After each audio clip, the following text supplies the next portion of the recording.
มา300เหรียญนี่ก็ตั้งเป้าหมายชัดเจนเนาะและในการบริหารทุนเนาะค่อยจะไปออเดอร์ละ10เหรียญก่อน10ถ้าว่าพลาดคูณเป็น20พลาดค่อยจะคูณเป็น40คูณเป็น80เนาะได้ประมาณเกือบ5ไม้เนาะเกือบ5ไม้10 20 160ก็โอเคทุกคนเนาะคันว่าเฮาบ่พลาดเกินงบที่เฮาคูณไว้ว่า5ออเดอร์เนาะเฮาจะมีกำไรเนาะถ้าว่าเฮาพลาดก็คือผักเนาะอันนี้คือเป้าได้เป้าเสียของเฮาใน1รอบเนาะให้มันชัดเจนมาเดี๋ยวมาเบิ่งนำกันเด้อจับจุดรอท่าเข้าออเดอร์บาทนี้ทุกคนเนาะเป็นตามเทคนิคเนาะส่งไซเวย์พอดีเลย3แท่งเทียนแดงขึ้นไปพักตัวเขียวเนาะออเดอร์เมื่อกี้นี้ก็สังเกตเบิ่งอยู่โอเคก่อนอื่นทุกคนเนาะทุกรอบก็ได้ย้ำเป็นประจำเนาะสำหรับทุกคนที่เข้ามาร่วมให้เข้ามาเบิ่งประเทศเป็นกรณีศึกษาเนาะก็เองก็เป็นการเทศแชร์แบ่งปันความรู้ให้กับทุกคนเบิ่งเนาะเทศสดๆให้เบิ่งว่าซั่นซะบ่ได้เป็นการพาเทศพาหาเงินบ่แม่นเด้อทุกคนเนาะถ้าว่าไผที่มีงบมีต้นทุนเนาะอยากเทศตามก็ตามได้ส่วนได้ให้วิเคราะห์กลับไปนำกันให้ยอมรับกับเสี่ยงให้ได้ทุกคนเนาะมาหลักๆก็ให้เอาเงินเดโมออกมาฝึกเทศนำกันได้เนาะสำหรับไผที่บ่มีต้นทุนเนาะโอเคทุกคนออเดอร์ต่อไปซะเนาะออเดอร์ต่อไปจะเป็นออเดอร์แรก10เหรียญคือเก่าเนาะมาการปรับเงินนี่ก็สำคัญเนาะทุกคนเนาะโอ้ออเดอร์นี้เมื่อกี้นี้ก็ทำแม่งอย่างเงี้ยเนาะโอเคโอ้สวิงแฮงนี่บ่ได้เนาะเอาเน็ตวอลลุ่มออกมาพร้อมเนาะ3อินดิเคเตอร์ที่ค่อยนำใช้เป็นประจำเนาะได้ว่าถนัดแล้วก็ลึงหูลึงตากับมันเนาะ moving average double MACD net volume มาเบิ่งหลายๆอันเนาะเคียงคู่กันไปโอเคทุกคนออกมาออเดอร์นี้เด้อทุกคนเด้อเดี๋ยวเฮามาเบิ่งนำกันว่าแท่งเทียนลอท่าของมันนี่มันจะเป็นลักษณะแบบใดเนาะมันจะเป็นแท่งเทียนแบบใดทำได้ส่วนได้ทุกคนเนาะมาเดี๋ยวจะเข้าไปออเดอร์แรกเนาะรอจังหวะมาระยะนึงละโอเคออเดอร์นี้ทุกคนเข้าไปที่ออเดอร์ซื้อได้มาออเดอร์แรกตามซื้อเนาะ BNB เดี๋ยวเฮามาเบิ่งนำกันเนาะสาเหตุที่ซื้อเด้อทุกคนเด้อเนาะสาเหตุที่ซื้อนี่1เนาะเบิ่งจาก MACD ที่ยังเป็นวอลลุ่มเขียวเนาะยังเป็นวอลลุ่มเขียวอยู่แต่ค่อยส่วนเน็ตวอลลุ่มเด้อออเดอร์นี้ส่วนเน็ตวอลลุ่มไปเนาะแล้วก็เบิ่งจากส่วนนี้เนาะมันจงใส่ไว้ยาวๆจังซี่เนาะมาเบิ่งนำกันออเดอร์แรกว่าจะเป็นจังได๋โอ้สลับเนาะสลับลงมาแดงไซด์เวย์จังได๋ลูกนิ่งเก็บเสียขึ้นไปได้บ่ออเดอร์แรกแหกโค้งไปแล้วทุกคนเนาะโอเคบ่เป็นหยังแสดงว่ามันก็เป็นทรงไซด์เวย์ทุกคนเนาะมันบ่ก่อตัวกลับขึ้นไปเนาะเป็น3แท่งมาเลยวินจะไหมล่ะยังบ่วินจักไม้ทุกคนเฮาก็เข้าไปออเดอร์ทำอิฐเนาะออเดอร์แรกพลาดไปแล้วเนาะเห็นบ่เสียไปแล้ว10เหรียญโอเคบ่เป็นหยังมาบ่เป็นหยังคูณเงินไปถ้าออเดอร์นี้ผ่านก่อนเด้อทุกคนเด้อแสดงว่าเป็นทรงไซด์เวย์เมื่อกี้นี้เนาะค่อยส่วนเน็ตวอลลุ่มไปแสดงว่าเน็ตวอลลุ่มได้ผลเนาะเน็ตวอลลุ่มได้ผลอยู่มาเดี๋ยวออเดอร์ต่อไปสังเกตเบิ่งดีๆทุกคนเนาะเป็นทรงไซด์เวย์จังซี่เฮายังบ่ฮู้ชัดเจนว่ามันสิกลับตัวลงบ่หรือว่าสิก่อตัวขึ้นไปเนาะมันเป็นทรงไซด์เวย์แน่มารอท่าอีกจักหน่อยโอเคออเดอร์แรกก็แหกโค้งไปแล้วทุกคนเนาะรอบนี้บ่มานปานใดสบายดีทีมงานที่เข้ามาเด้อทุกคนเด้อมาเดี๋ยวมาเบิ่งประเทศเป็นกรณีศึกษาเนาะโอเคทุกคนออเดอร์นี้มาเดี๋ยวมาเบิ่งนำกันแสดงว่ากราฟกับยังเป็นทรงไซด์เวย์อยู่เนาะให้มันผ่านช่วงนี้ไประยะหนึ่งเนาะเราจะวิเคราะห์กราฟง่ายทุกคนเนาะโอเคมาทุกคนออเดอร์นี้บาทนี้เนาะอันว่าบ่มีหยังเปลี่ยนแปลงเนาะเดี๋ยวเราจะลองเข้าตามเน็ตวอลลุ่มลองเบิ่งเนาะอินดิเคเตอร์ตัวนี้สีขึ้นทุกคนเนาะโอเคขายเด้อออเดอร์นี้มาอันเป็นทรงไซด์เวย์เนาะมีโอกาสที่จะสลับลงมาเป็นแดงได้เดี๋ยวเรามาเบิ่งนำกันเด้อทุกคนเด้อมาลุ้นนำกันออเดอร์ทำอิฐที่เราเข้าไปนี่เราสวนมันเนาะแต่ว่ามันได้ผลออเดอร์นี้เราก็เลยตามเน็ตวอลลุ่มไปเนาะและมาเบิ่งเนาะทรงนี้ทุกคนเนาะเป็นทรงไซด์เวย์พอดีเลยเขียวมา2เนาะแดงมา2แล้วก็เขียวมา2มีโอกาสที่จะเป็นคู่ได้เนาะงามๆเลยออเดอร์นี้นี่สวยงามตีลังกาวินเลยออเดอร์นี้ โอเคออเดอร์ที่2บ่ผิดหวังทุกคนเนาะหลังจากที่เฮาพลาด10คูณเป็น20วินแล้วเฮาก็กลับมาเดิน10เหรียญที่เก่าเด้อทุกคนเด้ออันนี้คือหลักการบริหารต้นทุนของคอยเนาะเทรดแบบสไตล์แบบมาร์ตินเกลเขาเอิ้นว่าเนาะสไตล์เพิ่มเงินจาก1ไป2จาก2ไป4อันว่าพลาดเนาะทุกคนเนาะออเดอร์นี้แท่งเทียนน้อยนะโอเคทุกคนออเดอร์นี้เฮาผ่านก่อนเนาะรอจังหวะดีๆก่อนผ่านเน็ตวอลลุ่มนี่ก็มันก็สีขึ้นเนาะแต่ว่ามันมันสีขึ้นน้อยเกินไปเนาะบ่ค่อยชัดเจนนะบ่ค่อยชัดเจนเดี๋ยวเรารอท่าเบิ่งก่อนแทงเทียนแดงที่ลงมายาวเนาะแล้วก็แทงเทียนรอท่าตัวนี้เป็นเขียวน้อยๆเนาะก็มีโอกาสขึ้นไป2เขียวได้เนาะเดี๋ยวเรามาเบิ่งนำกันเด้อใจเย็นๆใจเย็นๆเพราะว่าเราตั้งเป้าหมายบ่ได้สูงเกินไปเนาะเอากำไร 10% เท่านั้นเนาะ 10% ของต้นทุนถึงจะได้น้อยขอเพียงให้ได้ทุกมือก็พอจ่ายละทุกคนเนาะมาโอ้ลงมายาวแท้ถ้ามันลงมายาวมันจะขึ้นไปพักตัวออเดอร์นี้มาเดี๋ยวลองเบิ่งนํกันเนาะแต่ว่ายังบ่จับเนาะยังบ่จับฐานแนวรับมันเนาะจากจุดเก่าที่มันลงมาโอเคออเดอร์นี้วัดใจเลยทุกคนเนาะตามซื้อเลยออเดอร์นี้ซื้อเลยเนาะลองเข้าตามเน็ตวอลลุ่มลองเบิ่งมาลุ้นมานํกันนะถ้ามันเป็นทรงไซด์เวย์อยู่เนาะมีโอกาสสลับขึ้นไปเป็นเขียวได้สูงเลยเนาะเดี๋ยวมาเบิ่งนํกันคันว่าแห่งขายบ่ไต่ลงมาบ่ปรับตัวเป็นเทรนขาลงเนาะโอ้ลงมาใกล้สิจับแล้วเนาะบาดนี้เนาะโอ้ออเดอร์นี้ก็วัดใจเลยทุกคนเนาะไปเดี๋ยวมาลุ้นมานํกันจังได๋ลูกโอ้ทุกคนทะลุลงมาเลยเนาะโอ้แทงนี่โอ้โหยังขายมาหลายอีหลีทุกคนเนาะมันปิดขาลงต่อเนาะตโอเคเห็นละทุกคนเนาะแนวโน้มชัดเจนเลยบาดนี้เนาะปิดขาลงลงมางามๆเนาะสายส่วนเทรนนี่ก็มักที่จะพลาดอยู่เนาะโอเคโอ้กลับขึ้นไปอีกระบาดนี่เนาะสิลงมาอีกเนาะสิลงมาอีกขึ้นไปเขียวจังซี่เอาโอเคทุกคนผ่านอีกก่อนเด้อออเดอร์นี้เฮาจะบ่เข้าไว้เนาะออเดอร์นี้นี่ยังมักขายอยู่แต่ว่าเบิ่งจากแทงเทียนเนาะยามมันขึ้นไป2เขียวเนาะพอที่ผ่านมามันจะขึ้นไป2เขียวออเดอร์นี้ก็2เขียว2เขียวแทงนี้เนาะคันเข้าตามเน็ตวอลลุ่มเฮาจะขายเนาะแต่เฮาก็รอท่าเบิ่งก่อนเนาะออเดอร์ก่อนหน้าหั้นเฮาก็ได้ซื้อไปแล้วเนาะยามมันมาขึ้นเขียวออเดอร์นี้จังได๋นิ่งกิ๊บเลยบาดนี้เนาะโอเคมาปรับเงินไว้ท่าทุกคนเนาะจาก10เป็น20เนาะมารอจังหวะในการเข้าออเดอร์ดีๆทุกคนเนาะเข้าไป3ออเดอร์ละโอเคเบาๆเนาะผัดแน่วินแน่ก็อาศัยในการบริหารต้นทุนนี่แหละทุกคนมาออเดอร์นี้ทุกคนเนาะถ้าว่าแท่งเทียนราคาตัวนี้ได้โอเคขึ้นมาเป็นเขียวจังซี่เนาะนับเป็น3เขียวเลยโอเคขายออเดอร์นี้ขายเลยอุ้ยเอ้าทุกคนออเดอร์นี้นี่ชัดเจนเลยเนาะหลังจากที่เราเข้าออเดอร์ไปลงมาแดงได้เฉยเนาะแทงเทียนนี่ทุกคนเนาะสวิงแฮงเนาะมีการเปลี่ยนแปลงทรงท้ายเนาะ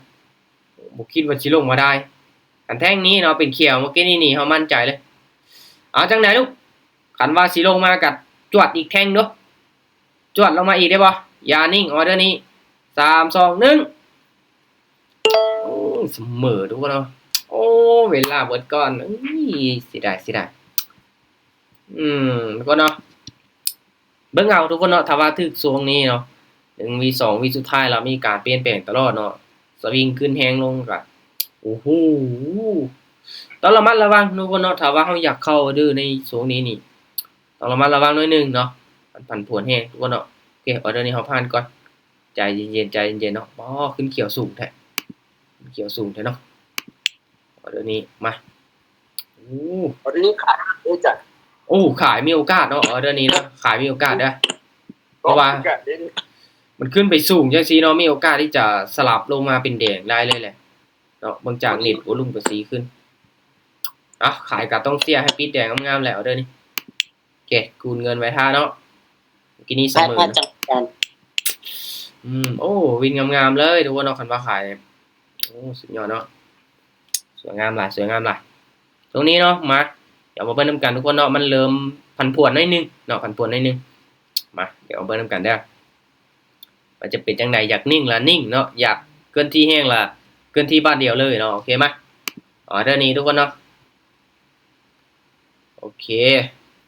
โอเคทุกคนเนาะตามเน็ตวอลลุ่มเด้อตามขายเด้อออเดอร์นี้ขายมาลุ้นไปนำกันเนาะเน็ตวอลลุ่มก็ซีขึ้นเนาะอินดิเคเตอร์ตัวนี้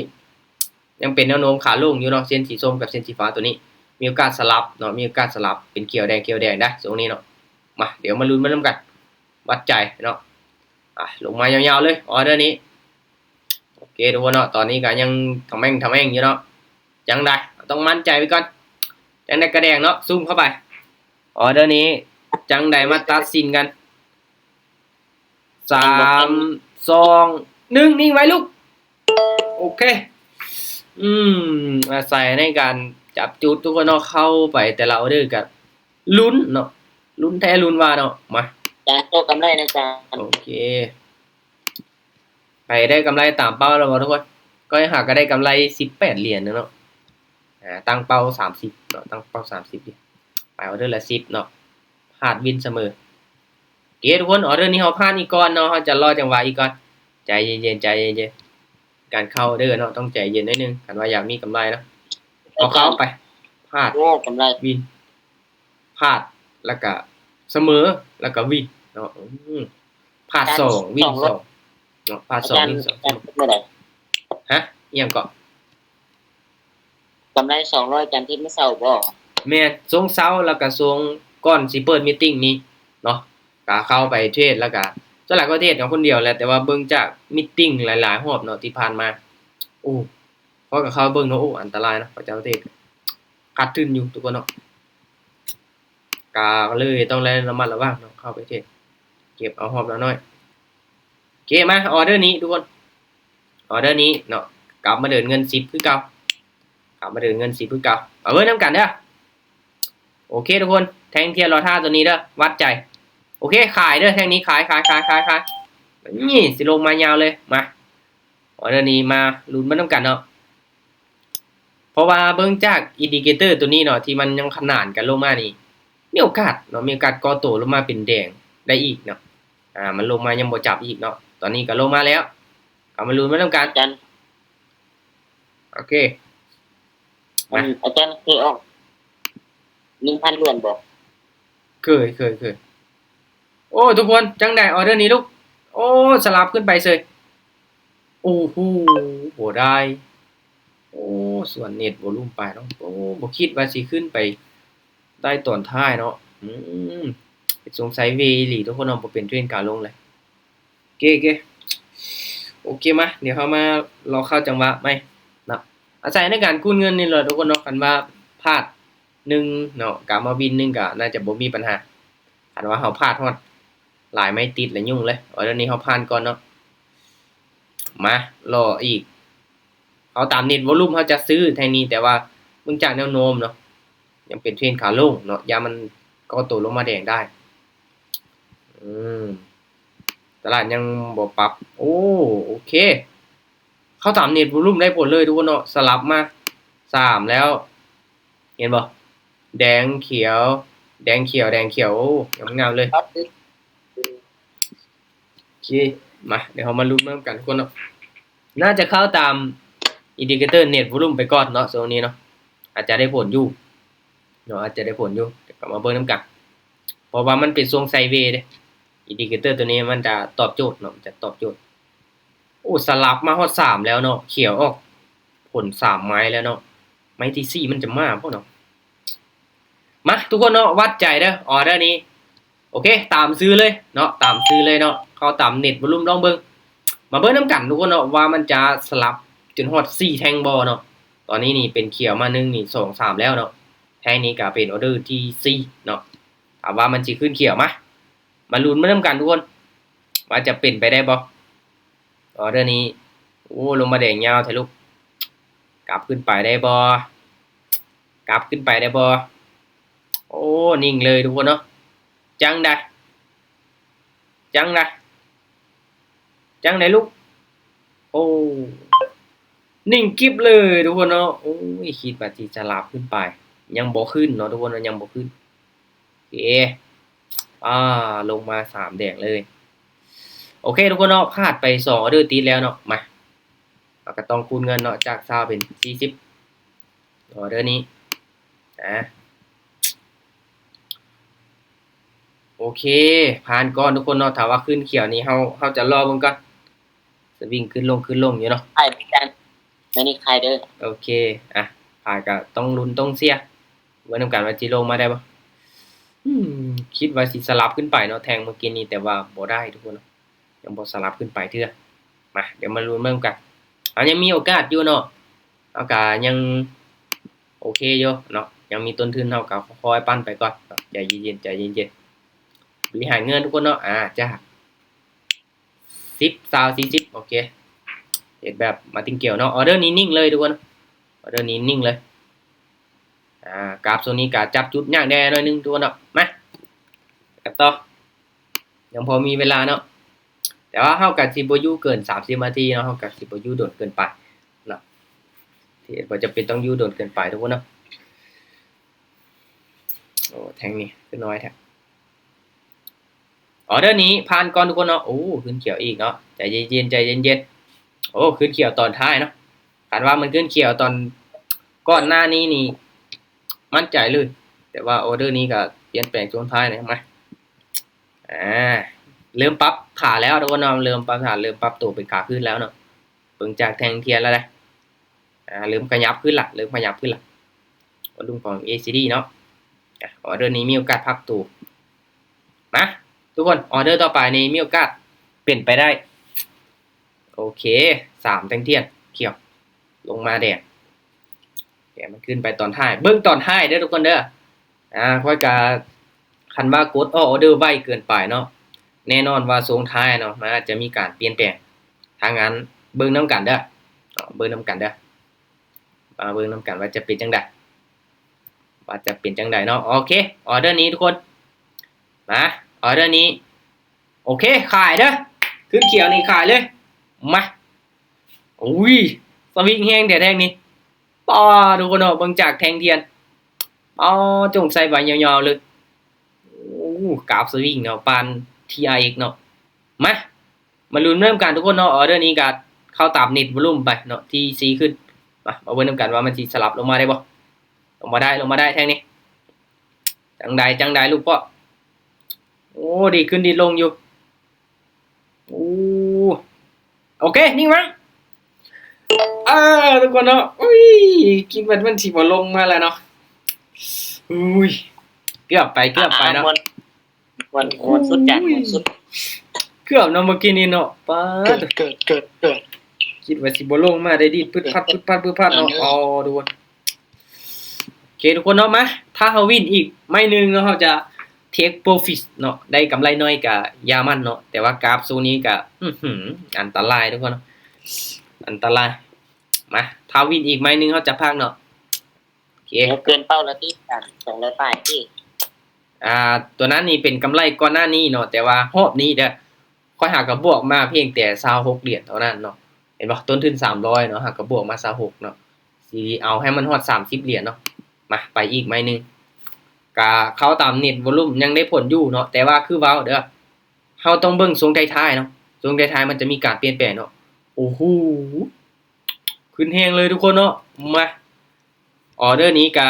มากันว่าวินเฮาก็สิเทคโปรฟิตไว้เนาะกำไรน้อยก็อย่ามันเนาะก็ขอเก็บเอารอบละน้อยหั่นแหละเนาะโอ้โหขึ้นไปแฮงแท้จันไปจักเหรียญโอเคมาเดี๋ยวไปนำกันออเดอร์นี้10เหรียญเนาะการมาเดินเงิน10เหรียญโอเคทุกคนออเดอร์นี้เป็นเขียวจังซี่เด้อขายเด้อโอเคมาถ้าวินเนาะอาจจะเป็นออเดอร์เทคโปรฟิตเนาะออเดอร์ตามเป้าหมายของเฮาเฮามาลุ้นไปนำกันทุกคนขึ้นมาสูงจังซี่นี่จังได๋ก็ต้องพักตัวลงมาแดงได้ล่ะมาต้องพักตัวลงมาแดงได้ล่ะแท้นี่มาวันลุ้นไปนำกันทุกคน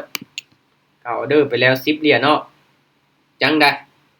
ต้องลงมาได้จังได๋ก็แดงนะออเดอร์นี่